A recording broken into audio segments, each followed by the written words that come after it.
Assalamualaikum, apa kabar semua? Semoga dalam keadaan sehat ya. Di vlog kali ini, sama seperti vlog sebelumnya, aku isi voice over lagi. Maaf ya buat teman-teman yang lebih suka silent vlog. Kenapa aku isi voice over? Karena jari-jari aku lagi sakit, lagi ngilu, jadi agak susah untuk ngetik banyak-banyak. Semoga teman-teman tetap semangat untuk nonton sampai habis ya. Di vlog kali ini aku mau share tentang apa-apa aja yang aku lakukan untuk membuat rumah tetap rapi, bersih, dan terorganize. Mudah-mudahan bisa bermanfaat ya. Sekarang sudah hampir jam setengah 8 pagi, anak-anak sudah berangkat sekolah, pas suami juga udah kerja. Ini adalah waktunya aku untuk beberes rumah. Setelah menjemur pakaian, biasanya yang pertama kali aku lakukan adalah merapikan kamar tidur. Membuka pintu yang ke arah taman belakang supaya udara pagi yang segar masuk ke dalam kamar. Kamar tidur adalah salah satu ruangan yang selalu aku tinggalkan dalam keadaan rapih.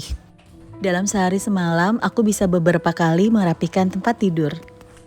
Karena buat aku, kamar tidur adalah ruangan yang paling nyaman untuk beristirahat. Jadi kalau udah selesai masak atau selesai beberes rumah, yang jadi tujuan aku adalah kamar tidur. Nggak untuk tidur sih, tapi ya cuma rebahan aja sebentar untuk melepas lelah. Kebayangkan kalau begitu kita capek dan masuk kamar ternyata tempat tidurnya berantakan. Udah mau rebahan tapi berantakan, jadi harus beberes dulu. Makanya aku selalu meninggalkan tempat tidur dalam keadaan rapi.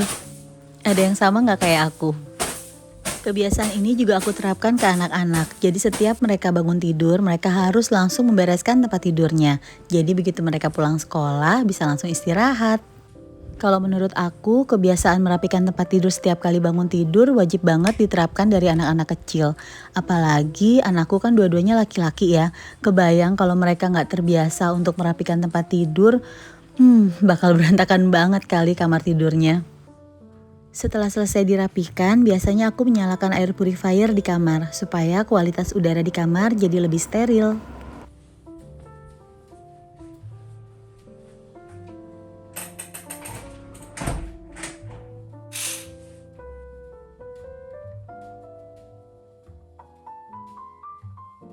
Hal kedua yang aku lakukan setiap hari untuk menjaga kebersihan rumah ya pasti aja vakum dan pel lantai. Sejak sebelum menikah dan masih tinggal sama orang tua, aku memang sudah terbiasa melihat almarhumah mama membersihkan rumah setiap hari. Mama tuh pasti nyapu dan ngepel setiap hari, gak pernah skip. Jadi kebiasaan itu terbawa sampai aku menikah sekarang. Aku udah terbiasa untuk membersihkan rumah setiap hari. Untungnya sekarang udah dibantu sama robot vakum dan ada wet and dry vakum. Jadi lebih mudah. Tapi tetap aja sih kalau misalnya nggak dibersihkan tiap hari, pasti debunya lebih menumpuk dan kerjaan kita jadi lebih berat. Makanya aku lebih baik menyicil aja untuk bersihin rumah setiap hari. Dan aku benar-benar kebantu banget sama robot vakum ini. Kalau lagi nggak enak badan, aku tetap bisa bersihin rumah tanpa harus aku yang turun tangan. Jadi minta tolong sama si robot vakum. Bener ya, kalau dipikir-pikir, ibu rumah tangga zaman dulu tuh keren-keren banget. Karena mereka semuanya dilakukan manual. Kalau kita sekarang kan udah banyak banget bantuannya, asal kita mau aja. Dan ya ada uangnya juga sih, makanya harus rajin-rajin nabung. Biasanya sambil aku meletakkan robot vakum di lantai atas untuk bebersih, aku sekalian siram tanaman di balkon supaya nggak bolak-balik naik turun tangga.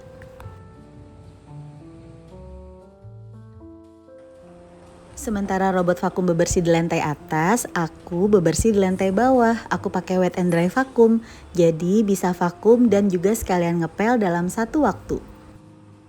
Untuk beli vakum ini aku tuh nabungnya lumayan lama, tapi menurut aku ini best banget sih untuk investasi karena benar-benar ngebantu meringankan pekerjaan aku sebagai ibu rumah tangga yang tanpa ART.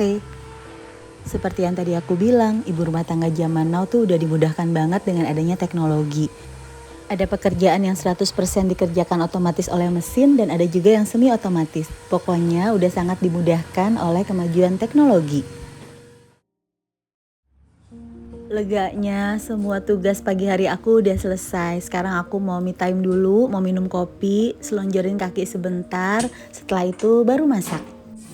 Teman-teman jangan lupa untuk menyempatkan me time ya di sela kesibukannya setiap hari. Luangin waktu 15 menit atau 30 menit untuk jeda sebentar, mengosongkan otak dan pikiran, mengecharge tenaga lagi supaya kita tetap semangat buat menjalanin rutinitas harian kita. Hal ketiga yang aku lakukan setiap hari untuk menjaga kerapian dan kebersihan rumah adalah dengan mengosongkan drying rack setiap pagi. Ini adalah alat makan yang dipakai untuk makan malam dan sarapan tadi pagi. Sekitar jam 8 biasanya udah kering semua, jadi bisa disimpan di tempatnya masing-masing. Drying rack yang kosong jadi siap menampung cucian piring hari ini. Kebayangkan habis ini aku mau masak, kalau drying racknya penuh, nanti alat-alat yang aku pakai untuk masak mau ditaruh di mana? Kalau ditumpuk, dapur pasti bakalan kelihatan berantakan. Mengutip apa yang pernah Hami Momi bilang di salah satu vlognya, dengan mengosongkan drying rack dan menyimpan semuanya di kabinet, kita sama saja dengan menutup hari kemarin dan siap-siap untuk memulai hari yang baru. Aku setuju sih, semua rutinitas yang memang harus dikerjakan harian, ya harus dikerjakan pada hari yang sama. Jangan dibawa sampai keesokan harinya, karena bisa jadi beban dan malah bikin semua kerjaan jadi menumpuk. Oh iya, di vlog kemarin yang aku share tentang pola makan aku sekarang, ada yang tanya apakah aku masih minum kopi. Tentu aja aku masih minum kopi, kayaknya aku gak bisa lepas deh dari kopi. Minum kopinya sama seperti biasanya, cuma 1 sendok teh kopi dan 2 sendok teh fiber cream, tanpa gula sama sekali. Jam minum kopinya nggak ada aturan, kadang aku minum setelah subuh atau jam 10 pagi atau sore hari. Tapi yang pasti sehari hanya 1 cangkir kopi dan aku menghindari minum kopi malam-malam supaya aku nggak begadang. Tapi biasanya aku minum kopi lagi di malam hari kalau weekend, tapi nggak setiap weekend sih, kalau lagi ada series aja yang pengen aku tonton jadi harus begadang. Karena sebagai ibu tuh susah banget kalau mau nonton film dengan serius tanpa gangguan sama sekali kalau bukan di malam hari ketika anak-anak dan pas suami sudah tidur. Pasti ada aja gangguannya, bener kan?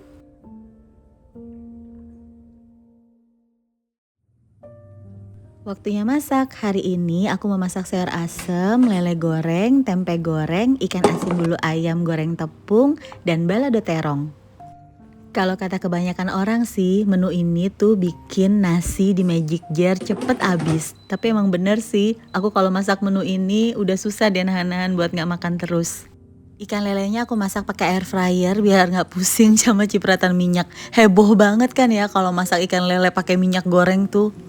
Oh ya, menyambung bahasan aku tadi tentang ibu rumah tangga zaman now tuh enak banget karena udah kebantu dengan berbagai macam teknologi juga dalam urusan masak. Sekarang tuh udah gak bisa alasan lagi, aku tuh gak bisa masak. Karena sekarang mau masak apa aja udah ada bumbu jadinya, tinggal cemplung-cemplung aja. Cuma butuh kemauan mau apa enggak. Kayak sekarang nih aku masak sayur asem pakai bumbu racik sayur asem. Tinggal dicemplungin aja, udah gak pusing-pusing lagi mikir bumbunya apa. Tapi yang nggak setiap hari juga aku pakai bumbu instan karena aku sebagai ibu dan sebagai istri waktu awal nikah tuh punya kemauan untuk belajar masak sangat besar. Karena aku pengen anak-anak dan suami aku menikmati dan bilang enak masakan yang aku masak dengan tangan aku sendiri. Dan aku pengen anak-anak ketika udah gak tinggal serumah sama aku, mereka kangen sama masakan aku. Ah, mau main ke rumah mama, kangen sama opor ayamnya. Karena itu sama persis yang aku rasain ketika aku udah gak tinggal sama orang tua.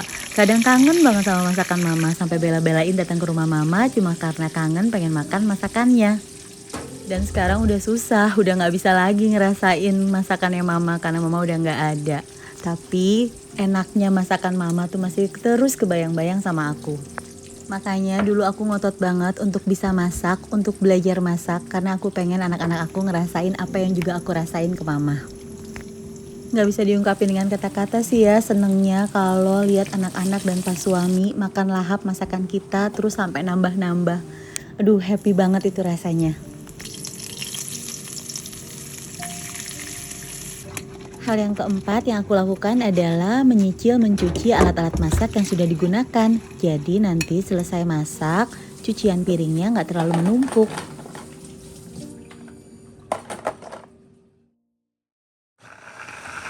Terakhir aku memasak balado terong. Bumbu halusnya bawang merah, bawang putih, cabai merah keriting, dan cabai rawit.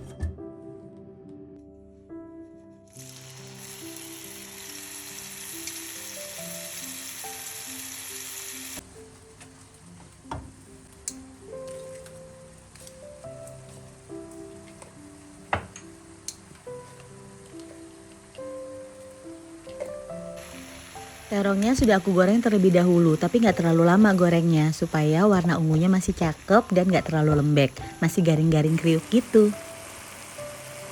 Ikan lelenya udah mateng, aku masak dengan menu ikan 2 kali, jadi setelah yang pertama selesai, aku balik ikannya lalu dimasak lagi supaya matang merata.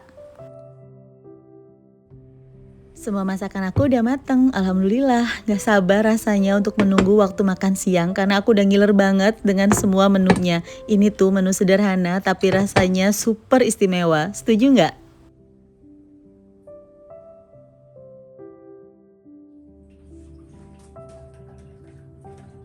Hal yang kelima yang aku lakukan untuk membuat rumah selalu bersih dan rapi adalah langsung membersihkan dapur setiap kali selesai memasak. Cipratan-cipratan minyak kalau nggak langsung dibersihkan pasti dia akan menumpuk dan jadi makin susah untuk dibersihkan. Begitu juga dengan noda di tungku kompor, makanya aku rutin membersihkannya 1 minggu sekali. Yang keenam adalah selalu mengembalikan semua barang yang telah selesai dipakai ke tempatnya.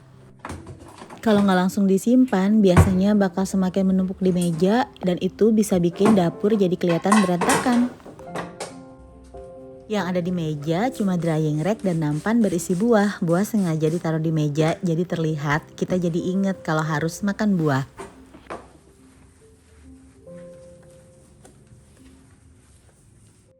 Seneng kan liatnya kalau dapur rapi dan bersih begini? Hal yang ketujuh adalah segera buka paket begitu sampai di rumah. Jangan dibiarkan menumpuk karena bisa bikin rumah terlihat berantakan. Dan biasanya kalau udah numpuk tuh jadi makin males kan buat bukanya.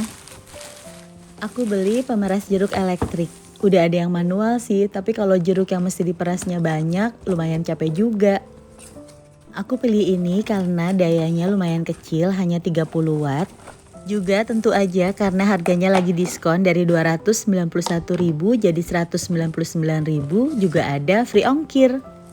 Oh ya, satu lagi, wadah jusnya kapasitasnya lumayan besar sampai 500 ml.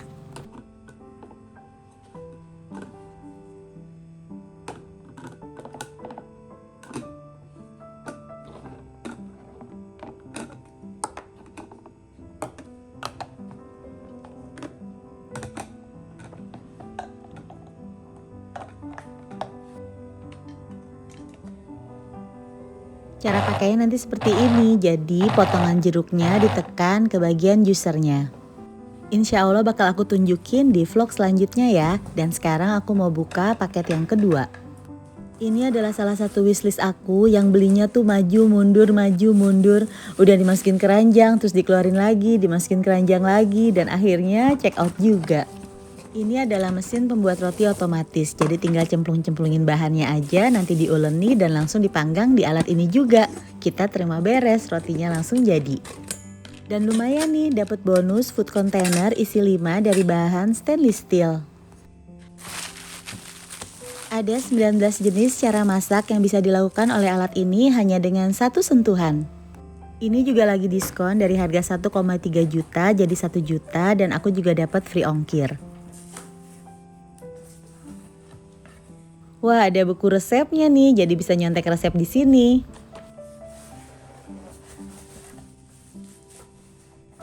Ada 2 pilihan warna, putih dan hitam, dan udah tahu dong kalau ada warna putih, aku pasti pilih warna putih. Gak sabar pengen cepet-cepet nyoba bikin roti pakai alat ini, karena aku lihat reviewnya di YouTube beneran gampang banget bikin rotinya. Insya Allah bakal aku share di next vlog ya.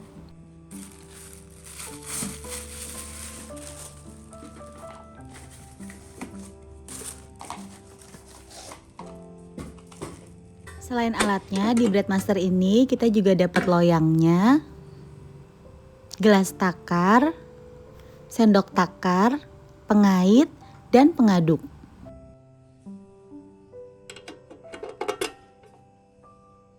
Insya Allah bakal segera aku coba pakai, nanti aku share ya.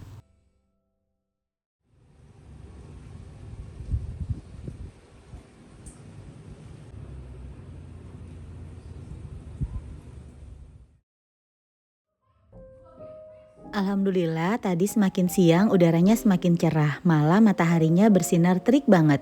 Jadinya semua jemuran aku kering. Nah, hal yang kedelapan yang selalu aku lakukan setiap hari supaya rumah tetap bersih dan rapi adalah langsung melipat jemuran yang sudah diangkat. Ngaku deh, pasti di sini ada teman-teman yang males banget buat ngelipetin jemuran sampai ditumpuk tinggi banget baru dikerjain. Oh ya, aku tim yang nggak disetrika ya. Jadi semua pakaian rumah yang kaos-kaos dan daster-daster gitu nggak aku setrika. Yang disetrika hanya kemeja dan seragam sekolahnya anak-anak. Aku pernah loh sampai beberapa hari nggak langsung ngelipet jemuran. Dan itu malah bikin jadi makin males karena ngeliat tumpukannya semakin tinggi. Dan pakaiannya tuh jadi kusut karena ditumpuk sampai berhari-hari. Malah jadi capek karena aku harus setrika semuanya. Sejak saat itu udah kapok deh. Begitu diangkat pokoknya harus langsung dilipat. Kalau kemeja dan baju seragamnya anak-anak aku simpannya tetap pakai hanger. Jadi gak tambah lecek. Nanti disetrikanya 1 minggu sekali.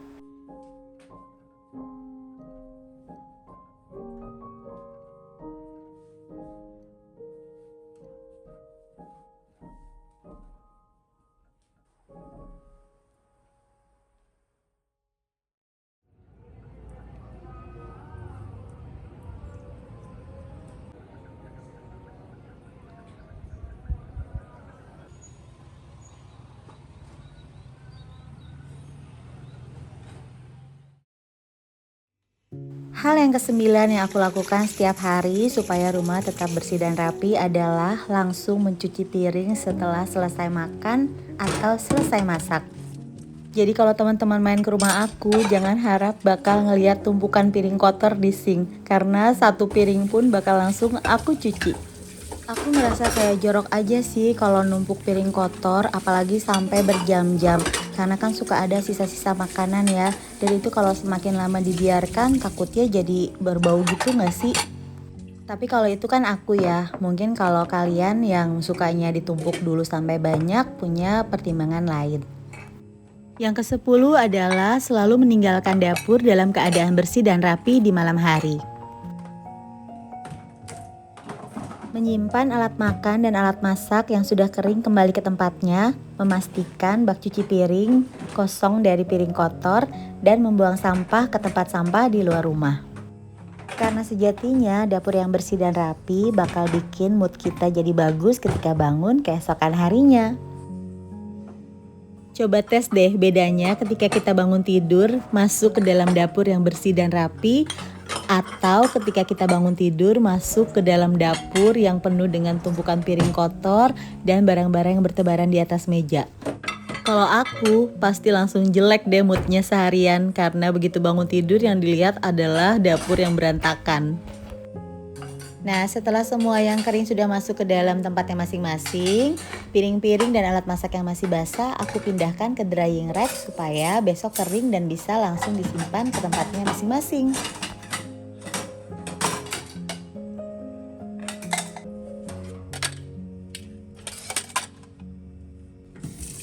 Dan terakhir, sebelum aku meninggalkan dapur, aku membersihkan sink cuci piring. Kalau memang harus disikat, yang disikat. Kalau cukup dibilas aja, ya cukup dibilas aja.